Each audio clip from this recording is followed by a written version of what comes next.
2013 সালে আমাদের মাননীয় প্রধানমন্ত্রী জননেত্রী শেখ হাসিনাকে এই দেশ থেকে সরায় দেওয়ার ষড়যন্ত্র করছিল।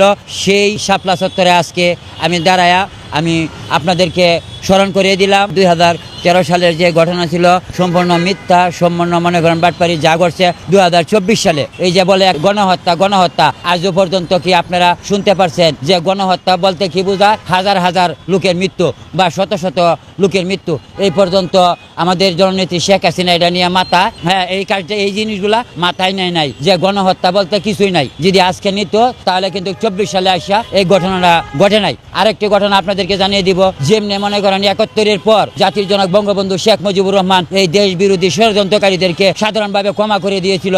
আর যদি 2013 সালে আমাদের মাননীয় প্রধানমন্ত্রী এই যে ষড়যন্ত্রকারীদেরকে ঠিকমতো প্রতিহত করত, তাহলে এই 24 সালে এই ভয়াবহ দুর্ঘটনা ঘটতো না। জাতির জনক বঙ্গবন্ধু শেখ মুজিবুর রহমান 71-এর পরে যদি এই যে ঘটনাটা সম্পূর্ণভাবে ক্ষমা না করে দিত, তাহলে ওরা দেশে থাকতে পারতো না। 2013 সালে যেই ষড়যন্ত্র করছিল আমাদের নেত্রীর বিরুদ্ধে, এই শাপলা চত্বর থেকে যদি সেইটা প্রতিহত করতো আমার নেত্রী জননেত্রী শেখ হাসিনা, ওই জিনিসটা যদি তার মাথায় নিত, নেতা কর্মীরা যদি ওই জিনিসটা মাথায় নিত, তাহলে 24 সালে এই ঘটনাটাই ঘটতো না। বঙ্গবন্ধু ভুল করছে, আমাদের মাননীয় প্রধানমন্ত্রী জননেত্রী শেখ হাসিনা ভুল করছে, সব কাজ মাথায় নেই নাই। আমি প্রত্যেকটা জায়গা থেকে গণভবন থেকে শুরু করে যে আমাদের নেত্রীকে যেই সব জায়গা থেকে সরানোর ষড়যন্ত্র করছে, সম্পূর্ণ জায়গা আমি আপনাদেরকে ঈদের পর সাক্ষাৎ করাই দেব বা প্রত্যেক জায়গায় আপনাদেরকে নিয়ে যাব।